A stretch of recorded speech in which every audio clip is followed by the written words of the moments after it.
यहाँ पर एक एक पर्यटन मंत्री बने हैं। आप चले जाइए ना मेहतरपट्टी में, जहां खुदाई में राम लक्ष्मण सीता जी का मूर्ति, पर्यटन क्षेत्र में विकास करवाइए, आप करवाइए। कलानेश्वर शिलानाथ महादेव के मंदिर को आप कराइए, बभनदई पोखर को आप कराइए। सबसे बड़ा प्रोजेक्ट कमला नहर, जहां आप निश्चित रूप से एक पोखर को आप ही के सरकार के न मंत्री हैं न संतरी हैं, लेकिन उन्होंने जिस प्रकार से मिथिला हाट बना के एक अद्वितीय नाम अपना स्वर्ण अक्षरों में लिखाएंगे, निश्चित रूप से हम लोग भी चाहेंगे कि कमला नेपाल के अंतिम सीमा पर अवस्थित तक कमी का सवाल है। सबसे पहले तो आप सबों लोगों को दिल से हम धन्यवाद देते हैं कि चुनाव के बाद यह मेरा, हम तो फेसबुक लाइव आकर और आम लोगों के बीच हम सदा उपस्थित हैं ही, लेकिन जिस तरह से आज आप लोग आए हुए हमारे माननीय प्रखंड अध्यक्ष रामविलास बाबू जी के कार्यालय में, साथ ही मुनिंदर बाबू, साथ ही पूर्व मुखिया देवनारायण बाबू, संजय जी एवं सभी संजीव ठाकुर जी, सभी लोगों के उपस्थिति में आज मैं आपको एक बात बता दूं कि जिस प्रकार से आप कह रहे हैं कहाँ कमियां रह गई, निश्चित रूप से आप देख रहे हैं SIR का मामला हो या फिर जिस तरह से चुनाव में एक बड़े पैमाने पर हम लोगों का आरोप है, हमारी पार्टी की आरोप है कि EVM की गड़बड़ी से लेकर प्रशासन तंत्र का दुरुपयोग किया गया। यह तमाम चीज़ें पूरे बिहार में जिस प्रकार से मैनेज करके आम आवाम के बीच दिए गए मत को उसको हार में तब्दील किया गया है, तो निश्चित रूप से सारे चीज़ों पर जांच हो रही है। और जिस तरह से राजतंत्र लाना चाह रहे हैं भारतीय जनता पार्टी, उनके खिलाफ भारतीय संविधान बाबा साहेब डॉक्टर भीमराव अंबेडकर द्वारा दिए गए संवैधानिक अधिकार का हम लोग प्रयोग करेंगे। हमारी पार्टी, हमारा महागठबंधन पूर्ण रूप से इन तमाम बिंदुओं पर विचार कर रहा है और तथ्य बाय तथ्य आपके सामने में एक एक चीज प्रस्तुत किया जाएगा। खजौली निश्चित रूप से हम तो पहले भी शुभकामना दे दिए, लेकिन आज जिस प्रकार से उन्होंने जयनगर में बयान दिया है, एक प्रदेश के मंत्री, अब वो सिर्फ खजौली के मंत्री नहीं है, खजौली के विधायक नहीं है, पूरे बिहार के पर्यटन मंत्री हैं, खेल कला संस्कृति मंत्री के पद पर सुशोभित हैं। हम तमाम लोग उनको दिल से आभार व्यक्त करते हैं, धन्यवाद देते हैं।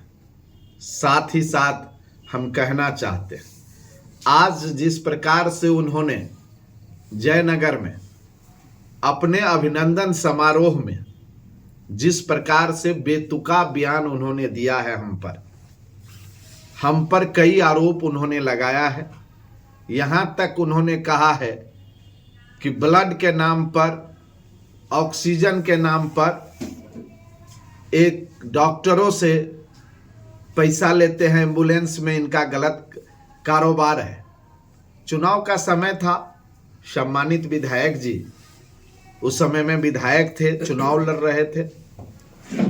हमने कहा, और यही बात उनके उप मुख्यमंत्री सम्राट चौधरी जी भी बोले थे, हमने कहा चुनाव अब खत्म हो गया है और सम्मानित विधायक जी अब मंत्री हो गए हैं, तो निश्चित रूप से हम सबों का मंत्री हैं, तो विकास पर चर्चा करेंगे, आए हैं तो। लेकिन जयनगर में जिस तरह से लोगों ने मांग किया कमला रिवर्स की या जयनगर के विकास की कोई चर्चा नहीं किए, उन्होंने सिर्फ अपने बयान में आम लोगों को धमकाना स्टार्ट किए कि सरकार बदल गई है, सरकार आ गई है, हम ये कार्रवाई करेंगे, वो कार्रवाई करेंगे। और उन्होंने यहां तक कहा, अपने कार्यकर्ताओं पर भी उन्होंने खुद आरोप लगाया कि हमारे भी कार्यकर्ता इसमें संलग्न है कई प्रकार के, अगर कोई कारोबार में, तो उनको मालूम है। इसी प्रकार से वो अपने बयान में इस प्रकार के भाषा का उपयोग किया। सम्मानित मंत्री जी, आपको हम कहना चाहते हैं, आपने जिस प्रकार से आज हम पर आरोप लगाया है, हम सारे चैनल के सामने में हम कहना चाहते हैं, अगर एक भी आरोप आपने साबित कर दिया तो सार्वजनिक जीवन से हम इस्तीफा कर देंगे, सार्वजनिक जीवन से हम अवकाश ले लेंगे, सार्वजनिक जीवन हम जीना समाप्त कर देंगे। लेकिन अगर आपके बात में अगर थोड़ा भी तथ्य में जान है, अगर आप में थोड़ा भी ईमानदारी है, तो आप इसी प्रकार से अगर हम पर आरोप लगाने के बाद अगर आरोप साबित नहीं कर पाए तो आपको भी सार्वजनिक जीवन से इस्तीफा कर देना चाहिए। और निश्चित रूप से आज के इस बयान का मैं घोर निंदा करता हूं। आप कह रहे थे कि एम्बुलेंस, मैं कल सिमरारी में कामत जिनके आईजीएमएस में मैंने भर्ती करवाया है, उनके लिए भी एम्बुलेंस व्यवस्था किया है। शायद हो सकता है, लोगों का कहना है कि आपके लिए उन परिवारों ने मदद किया था, आपको वोट दिया था, लेकिन उस परिवार के बारे में आप सोचना क्या प्रारंभ किए। हमने उनको एम्बुलेंस स्थानीय मुखिया के मदद से, आम लोगों के सहयोग से पीएमसीएच तक भेजवाने का काम किया है। आप आरोप लगाते हैं कि ब्लड के नाम पर। मैं आपको कहता हूं कि राम नारायण शाह की पुत्री जो अरघावा निवासी है, 5 दिनों तक ब्लड नहीं मिला, हमने ब्लड का व्यवस्था करवाया। और आपकी यह निकम्मी सरकार डीएमसीएच से, सदर हॉस्पिटल से उसको निकाल दिया गया, हमने उसे डीएमसीएच में भर्ती कराया। डीएमसीएच का अव्यवस्था के कारण अभी वो प्राइवेट में इलाजरत है। हमने उनके लिए ब्लड व्यवस्था किया है चुनाव के बाद। चुनाव के बाद हमने कई हॉस्पिटल गए हैं। आज आप सिर्फ आम लोगों को कहने के लिए आए थे कि हम मंत्री हो गए हैं, अब हम क्षेत्र में नहीं रहेंगे। यही आप बार बार कह रहे हैं कि आप सब लोग हमको मंत्री बना दिए, अब हम क्षेत्र में क्या करेंगे, हमको पूरे बिहार देखना है। पहला आप ऐसा मंत्री हैं जो इस प्रकार का बेतुका बयान आप दे रहे हैं। आप लास्ट में कह रहे हैं कि हम आपके सुख और दुख में रहेंगे, और एक तरफ आप कह रहे हैं कि हम मंत्री हो गए, हमको पूरे बिहार को देखना है। और जब आप अपने क्षेत्र में आए तो कोई चर्चा नहीं क्षेत्रीय। आपने क्या मॉडल बनाना चाहते हैं, आप क्या कहना चाहते हैं? आप जिस प्रकार से आपने हमको आज धमकाया है, आप क्या कहना चाहते हैं कि हम हॉस्पिटल नहीं जाएं, हम लोगों के लिए ऑक्सीजन व्यवस्था नहीं करें, हम लोगों के लिए ब्लड व्यवस्था नहीं करें? यही कहना था ना आपका, कि आप कहते हैं कि हमें अरेस्ट करा देंगे। अरे पूर्व में भी आपका सरकार था, अगर हमने गलत किया तो आपने क्यों नहीं साबित किया? आपको अपने विचार पर थोड़ा भी, अपने बयान पर विचार करना चाहिए। लगातार आप सरकार में, लेकिन आप कहते हैं माफिया हैं हम। अरे आप अगल बगल में आपके जो लोग बैठते हैं, आज भी देखे ना मंच पर कौन लोग थे, वारंटी लोग, और उस पर आपका कोई बयान नहीं आता है। और आप जिस पर हम पर आज तक आपने कुछ साबित नहीं किया, लेकिन आरोप प्रत्यारोप लगा रहे हैं। मैं आपके इस बयान का तीर भर्त्सना कर रहा हूं, और आज आपको मैं कह भी रहा हूं कि इस तरह के बयान से अगर आप आम आवाम के बीच जाके अगर अपने आप को दिए गए बयान वापस नहीं लेंगे बिना साबित किए, तो निश्चित रूप से मैं कानूनन सहारा भी लूंगा और आम लोगों के बीच जाऊंगा भी कि आम लोगों को मैं कहना चाहूंगा, अब कोई ब्लड मांगेगा तो मैं उनको कहूंगा कि पहले आप बयान दीजिए। स्थानीय विधायक जो मंत्री हो गए आज वो कह रहे हैं अधजल गगरी छलकत जाए। पहले आप तो ये बताइए, आज आपको जुम्मा 8 दिन हुआ नहीं, आप अपना बयान सिर्फ ये कहने के लिए लोगों के बीच में आ गए कि हम मंत्री हो गए, हम मंत्री हो गए, अब हम क्षेत्र में रहबे नहीं करेंगे। तो कौन गगरी छलकत जात है? अरे चलनी दूसरे सूप को जिसको अपने 76 छेद। याद कर लीजिएगा, बाबा साहेब डॉक्टर भीमराव अंबेडकर द्वारा दिए गए संवैधानिक अधिकार के लिए हमेशा हम प्रयासरत हैं, उनके मान और सम्मान और उनके संविधान को बचाने के लिए। ब्रजकिशोर यादव को अगर जेल के एक एक दिन अगर गुजारना पड़े, उनके शरीर का एक एक कतरा बह जाएगा तो तनिक भी हमको परवाह नहीं है। लेकिन आप जैसे लोगों को मैं निश्चित रूप से जवाब देने का काम करूंगा और आम लोगों के बीच आपके इस बयान को लेकर मैं जा रहा हूं और आपको मैं खुला चुनौती देता हूं कि आप साबित कीजिए कि किसके नाम पर, ब्लड के नाम पर हमने 30% पैसा लिया। कौन डॉक्टर है? आप ही के परिवार में डॉक्टर है, आप ही ये सब काम करते हैं और आरोप लगाते हैं हम पर। आप ही सारे कारोबारी हैं, आपका सरकार है, लेकिन होम डिलीवरी हो रहा है दारू। इसका दोषी कौन है? आप कहते हैं कि लिस्ट तैयार हो रहा है। अरे कब तक लिस्ट आप तैयार कीजिएगा? पहले तो आप अपने आप को झांकिए और निश्चित रूप से एक मंत्री हैं, एक सम्मानित विधायक हैं आप क्षेत्र का। बयान देने से पहले अपने बयान को पहले पढ़ लीजिए कि अब आपका बयान पूरे बिहार नहीं देश और दुनिया देखता है और आपको जो मन आता है सो बोल लेते हैं। इसीलिए मैं इस बयान का तीव्र भर्त्सना करते हुए और स्थानीय मंत्री सह विधायक पर आरोप भी लगाता हूं कि आप आम जनों के बीच में आके अपने बयान को साबित कीजिए या नहीं तो सार्वजनिक जीवन से इस्तीफा लीजिए। आपको नहीं लगता है पत्रकार महोदय, चुनाव तो मैं पहले ही कहा, चुनाव हारने के बाद सभी कैंडिडेट जो भी होते हैं, सेकंड है या थर्ड है, वो पीछे हट जाते हैं। फिर कुछ दिन के बाद वो शुरुआत करते हैं। लेकिन आपको देखा गया कि गिनती के दूसरे दिन ही आप पुनः ब्लड बांटने में लग गए थे। पत्रकार महोदय, मैं तो चुनाव हारा ही नहीं, चुनाव तो प्रशासनिक तंत्र से हराया गया है। लेकिन परिणाम तो परिणाम होता है। हाँ, तो परिणाम तो हम स्वीकार कर लिए, परिणाम स्वीकार कर लिए। हमारी पार्टी इस तमाम तथ्यों को लेकर सुप्रीम कोर्ट तक जाएगी, जो करना होगा करेगा। लेकिन 90,000 लोग, जो खजौली के इतिहास में महागठबंधन को पहली बार इतना मत मिला है, और आम आवाम, हम कहे ना, राम नारायण साहू जी किनको मदद किए होंगे, कल कामत जी किनको मदद किए होंगे। एक भी व्यक्ति, स्थानीय विधायक या उनको मंत्री कहिए, एक बार नहीं फोन करते हैं दुख दर्द में। आज भी एक आदमी को मैंने टाटा मेमोरियल में भर्ती कराया है मुजफ्फरपुर। आप कहते हैं फेसबुक पर अगर हम लोड करना स्टार्ट करें ना तो एक दिन में 20-20, 25-25 लोगों को भर्ती कराता हूं।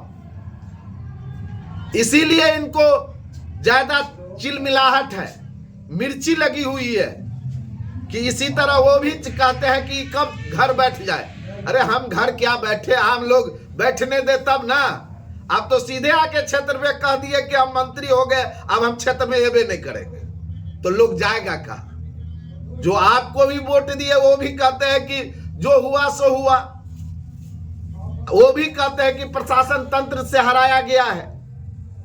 तो इसीलिए पत्रकार महोदय, मैं आज भी आपको कह रहा हूं कि मैं हरेक वक्त, हरेक समय, हरेक क्षण, न मेरे लिए दिन होगा न मेरे लिए रात होगा। कल भी 1200 पट्टी का पेशेंट जो ब्रेन हेमरेज है, मैं गया था ज्ञात्री हॉस्पिटल में, पहली बार गया था, और सम्मानित मंत्री जी कह रहे हैं आप कमीशन लेते हैं। हमको जानकारी नहीं है, इसलिए उनको कि उनका पुत्र डॉक्टर है तो उनको सारा हेरा फेरी मालूम है। तो अपने दिल से जानिए पराये दिल का हाल। इसीलिए सम्मानित मंत्री जी से हम आग्रह करते हैं कि बेतुका बयान देने से पहले एक बार नहीं 100 बार सोच लीजिएगा। और भारतीय संविधान में जियो और जीने दो का सभी को हक है और इस हक के लिए मैं अनवरत लड़ता रहूंगा। इसीलिए आप कहते हैं अभी घर परिवार में झगड़ा होता है तो उस पर FIR हो जाता है, एक से एक एक्ट लग रहा है। आपको मालूम नहीं है कि परसों बासोपट्टी में किनको धमकाया गया?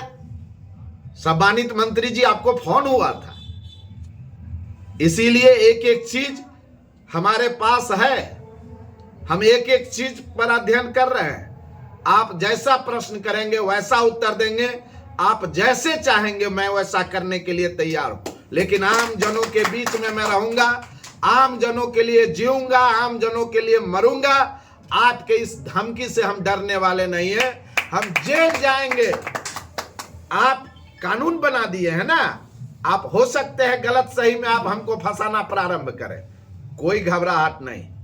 हम लालू यादव के सिपाही जो उन्होंने अपना जीवन जेल में काटा, हमने माननीय तेजस्वी प्रसाद यादव के सिपाही, हम महागठबंधन के सिपाही। इसीलिए आप हमें डराने और धमकाने का प्रयास नहीं कीजिए। डराने और धमकाने का प्रयास कीजिएगा तो इससे हमारा आंदोलन कमजोर नहीं होगा। यह देश, यह राज जननायक कर्पूरी ठाकुर, जयप्रकाश नारायण, डॉक्टर राम मनोहर लोहिया और शहीद सूरज नारायण सिंह देव नारायण गुरमेता जैसे लोगों का यह धरती रहा है। मधुबनी जिला जन आंदोलन का धरती रहा है। इसीलिए अगर आप हमको छेड़िएगा तो हम आपको छोड़ेंगे नहीं। और इन तमाम मुद्दों को लेकर मैं गांव गांव जा रहा हूं, मैं टोले टोले जा रहा हूं, मैं कस्बे कस्बे जा रहा हूं। जवाब आपको देना है, जवाब आप आके दीजिए। जवाब आप ही के कार्यकर्ता आपसे पूछते हैं। आप लेकिन कहीं कुछ बोले नहीं आज जयनगर में। आप सिर्फ बोल रहे हैं कि हम मंत्री हो गए, अब हमको छोड़ दीजिए, हम सही चौक पर नहीं रहेंगे। अब आप सिर्फ पटना में मिलेंगे, लोगों को AC में मिलिएगा। तो सम्मानित कार्यकर्ता बंधु, सम्मानित मतदाता माली, आपसे भी मेरा हाथ जोड़ के निवेदन है कि आप अपने विधायक से मिलने के लिए आप निश्चित रूप से अब आपको पटना ही जाना होगा। वहां भी जाएंगे तो न जाने गेट पर कौन मिलेंगे। तो आपने जो किया है उसका सजा तो आपको भोगना ही पड़ेगा।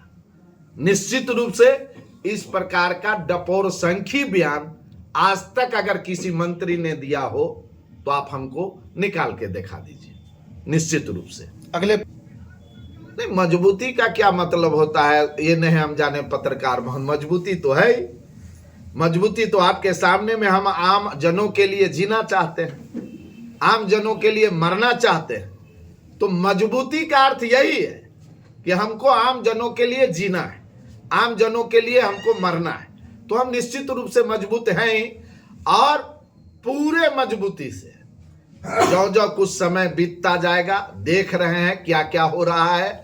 आगे आगे एक एक चीज पर प्रखंड से लेकर जिला तक, जरूरत होगा तो पटना तक जन आंदोलन करेंगे। जिस भी चीज का सहारा लेना पड़े, संवैधानिक दायरा में कोर्ट का सहारा लेना पड़े, हॉस्पिटल को ठीक करने के लिए, ब्लॉक को ठीक करने के लिए, इस पर आज मंत्री जी एक भी बयान नहीं दिए। पत्रकार महोदय एक भी बयान नहीं दिए। ब्लड पर बयान दिए लेकिन हॉस्पिटल पर बयान नहीं दिए, हम पर बयान दिए। अब उनको क्या बात का तिलमिलाहट है हमको नहीं पता। ये तो जैसे लोग पंचायत चुनाव के बाद जैसे कोई खेत जमीन का झगड़ा होता है और अनवरत रखा जाता है, गांव घर में नाता पिहानी काटता है, इस प्रकार से आज मंत्री जी बयान दिए। हमको एक साथी भेजे तो हम थोड़ा सा कुछ देर के लिए हम सोचने के लिए मजबूर हो गए कि इस तरह का बयान एक बिहार सरकार के कैबिनेट मंत्री का जो 2-2, 3-3 टर्म विधायक रह चुका हो और इस तरह का बयान, ऐसे बयान से उनको क्या लाभ मिलेगा? हमको लगता है कि वो सिर्फ हमको धमकाना चाहते हैं। मंत्री जी, एक आरोप आप पर और भी लगाए हैं जी कि डॉक्टर से मोटा रकम लेते हैं और पेशेंट का जमीन भी बेचवा देते हैं। निश्चित रूप से ये सब जानकारी उनको है कि उनका भी पुत्र हॉस्पिटल खोले हुए थे जयनगर, तो वो सब चीज जानते हैं। कोई एक प्रमाण तो बता दे, बिना तथ्य का प्रमाण। एक कैबिनेट मंत्री इस तरह का बयान देता हो और बिना तथ्य का, हम तो कहे अभी कानूनी सलाह भी ले रहे हैं, अगर उनको इलीगल नोटिस भी जाएगा तो इस सब चीज से उन्होंने यहां तक कहा कि एम्बुलेंस में इनका गलत होता है। अरे सरकार आपकी है, आप एम्बुलेंस काहे नहीं चेक कराते? क्या उस एम्बुलेंस से आपकी मिली भगत है क्या? तो आप कार्रवाई भी नहीं करते हैं, आरोप भी लगाते हैं। अब आपको क्या चाहिए? आप क्या बिहार का मुख्यमंत्री बनेंगे तब हमको चेक कराएंगे क्या? आप ये सब चीज करवाना चाहिए। पहले साबित कीजिए आप बड़े ओहदा पर गए। पहले तो आप इस बात पर आप उल्टे कह रहे हैं कि अफजल गर्गी छड़का जाए, हम छड़पे। आप तो आज छड़प के बयान दिए। तो निश्चित रूप से ये तमाम चीज आप लोगों को निश्चित रूप से आप लोग मिले भी, हम बुलाए भी, हम चाहते हैं ये तमाम चीजों से स्थानीय मंत्री जी को अवगत कराया जाए, बिहार सरकार को अवगत कराया जाए, केंद्र सरकार को अवगत कराया जाए, भारतीय संविधान में विश्वास रखने वाले लोगों को अवगत कराया जाए, खजौली विधानसभा के आम जनता मालिक को अवगत कराया जाए, खजौली विधानसभा के वैसे और पूरे बिहार के और पूरे मधुबनी जिला के वैसे लोगों को जिनको हमने आज तक ब्लड दिया, ऑक्सीजन दिया। उसमें कोई पार्टी सिलेट के आधार पर मैंने नहीं दिया, कोई क्षेत्र के आधार पर मैंने नहीं दिया। जिस राम नारायण शाह की पुत्री की मैं बात कर रहा हूं 5 दिन पहले, वो मालूम है उनका घर अरघावा में है, लेकिन उनका ससुराल हरलाखी विधानसभा के झिटकी पहरा। तो ये तमाम चीजें अलग है। अब आज ही देख लीजिए, आपके बासोपट्टी शहर में एक थैलेसीमिया का पेशेंट, शनिवार को उनको ब्लड देना है। माथुर के विजय जी हमसे संपर्क किए, आज ही उनको देना था, लेकिन वो नहीं दे पाए। उन्होंने कहा शनिवार को चाहिए। तो हमने कहा ठीक है। सम्मानित विधायक जी, मैंने आपको कहा है ना कि इतना लंबा आम लोगों का जन समर्थन है, आप मंत्री जी भी हो गए हैं, तो मैं देख रहा हूं कल से कि वही लोग आपको सम्मान कर रहे हैं जिसके इर्द गिर्द आप घूमते हैं। कोई आम आवाम तो आपके साथ है नहीं, लेकिन ब्रज किशोर आज भी जिस गांव में जाता है, जिधर जाता है, एक जनसैलाब निकलता है। आम आवाम की जितनी आंसू गिरी है, आज न कल यह आंसू निश्चित रूप से वैसे लोगों पर पड़ेगा जिस लोगों ने सत्ता का दुरुपयोग करके आम आवाम की आवाज को दबाने का प्रयास किया है। आपने क्या क्या किया है, कौन कौन खेल किया है आपने चुनाव के रात में? आप हमारे आदमी को उठा लिए, आप जुलूस निकाले बासोपट्टी में, आप कहां कहां गए, आपके कार्यालय पर छापा पड़ा, उससे पहले आप कार्यालय खाली कर देते हैं। किस तरह का बर्ताव किया गया प्रशासन से, ये तमाम चीज लोगों को बताइए कि आपका पसीना छूट गया था, कैसे कैसे करके आप चुनाव जीते हैं। तो वो तो आप जान ही रहे हैं। आप इसलिए इतना सदमे में है कि आना वाला जो 5 साल है उसको आपको लग रहा है कि अगली बार रहा न कुल में रोबनहारा। इसीलिए आप इतना हमको डरा रहे हैं, धमका रहे हैं, कहते हैं इसके नाम पर पैसा, उसके नाम पर पैसा। ऐसा साबित आप कुछ कर नहीं पा रहे हैं।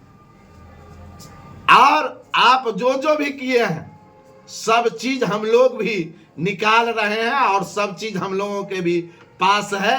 आप आगे बढ़िए ना, आपका एक एक जवाब हम देने के लिए तैयार है। कहां से क्या किए हैं, कौन कौन क्या चीज हुआ है, सब चीज है। इसीलिए आप घबराइए नहीं, आपसे मेरा फिर अंतिम निवेदन है कि खजौली के विकास के लिए, खजौली के आम जनताओं ने जिस तरीके से आपको वोट दिया, एन केन प्रकरण आपने चुनाव जीत लिया, आप मंत्री बने हुए, आप निश्चित रूप से खजौली में आप ही कहते हैं कि वर्षों बाद मंत्री पद सुशोभित हुआ है। इस पद को आप कलंकित मत कीजिए। पहले आप अपना बयान दीजिए, पहले आप अपने बयान में सुधार लाइए और कार्य कीजिए। कार्य के अनुरूप आम लोगों के बीच जाइए और निश्चित रूप से आम जनता को कहिए कि मैं सुलभ उपलब्ध रहूंगा। इस प्रकार का आज का आपका बयान कई प्रकार से बड़ा ही समझिए कि अचंभित बयान है कि निश्चित रूप से आपने जितना बयान दिया है, एक बार रात में इस बयान पर सोचिएगा कि पूरे बिहार में कोई ऐसा मंत्री हुआ होगा जो कहा होगा कि अब हम मंत्री हो गए, अब हम सही चौक पर नहीं रहेंगे। तो इसीलिए इन तमाम बातों को लेकर आप तमाम मीडिया के साथियों को दिल से आभार व्यक्त करते हुए और आप तमाम लोगों से मैं फिर हाथ जोड़ के निवेदन करना चाहता कि आप सोशल मीडिया ही निश्चित रूप से जो आज गोदी मीडिया है उस पर आप लोग भारी पड़ते हैं, आप लोगों को उपहास किया जाता है, लेकिन हम तो हमेशा आपको सम्मान करते हैं, आजीवन सम्मान करते रहेंगे, क्योंकि आप ही के जरिए आवाज उठाने का, आम लोगों का आवाज उठाने का एक आप ही जरिया है। आपको कभी टोटी वाला कह देता है, कभी आपको बिकाऊ मीडिया कह देता है, लेकिन यह कभी भी नहीं कहा जाता कि आज आपने देखा होगा कि आज एक बड़ा मीडिया का मोर्चा में हो रहा है। कह रहे थे मंत्री जी हमको जाना है, बड़ा ही तार्किक रूप से बोल रहे थे जाना है, 4 बजे जाना है, 8 बजे प्रोग्राम है। अरे सब मीडिया आपको बुलाएगा, लेकिन वहां पर भी जाके जरूर बोलिएगा कि खजौली में हम क्या क्या आपका ड्रीम प्रोजेक्ट है, आप क्या क्या लाना चाहते हैं। बहुत सारा चीज यहाँ पर एक एक पर्यटन मंत्री बने हैं। आप चले जाइए ना मेहतर पट्टी में, जहां खुदाई में राम लक्ष्मण सीता जी का मूर्ति मिला, उसको आप पर्यटन क्षेत्र में विकास करवाइए, आप करवाइए। कलानेश्वर शिलानाथ महादेव के मंदिर को आप कराइए, बभंदई पोखर को आप कराइए। सबसे बड़ा प्रोजेक्ट कमला नहर, जहां आप निश्चित रूप से एक पोखर को आप ही के सरकार के न मंत्री हैं न संतरी हैं, लेकिन उन्होंने जिस प्रकार से मिथिला हाट बना के एक अद्वितीय नाम अपना स्वर्ण अक्षरों में लिखाएंगे, निश्चित रूप से हम लोग भी चाहेंगे कि कमला नेपाल के अंतिम सीमा पर अवस्थित जो वह कमला नदी है, अगर इस तरह का ड्रीम प्रोजेक्ट होगा तो पूरे बिहार में सबसे ज्यादा पर्यटन जयनगर के कमला में आएगा। इसीलिए इन तमाम चीजों पर आप अपनी विचार को रखिए, एक एक योजना को बनाइए, हम लोगों से भी सहयोग लीजिए और अनाप शनाप किसी के कहने उन्हें से कुछ नहीं होगा। आप हमारा जो काम है हम करेंगे, अनवरत मानव सेवा करते हैं, करते रहेंगे। आपके इस गिदर भमकी से हम डरने वाले नहीं हैं। धन्यवाद।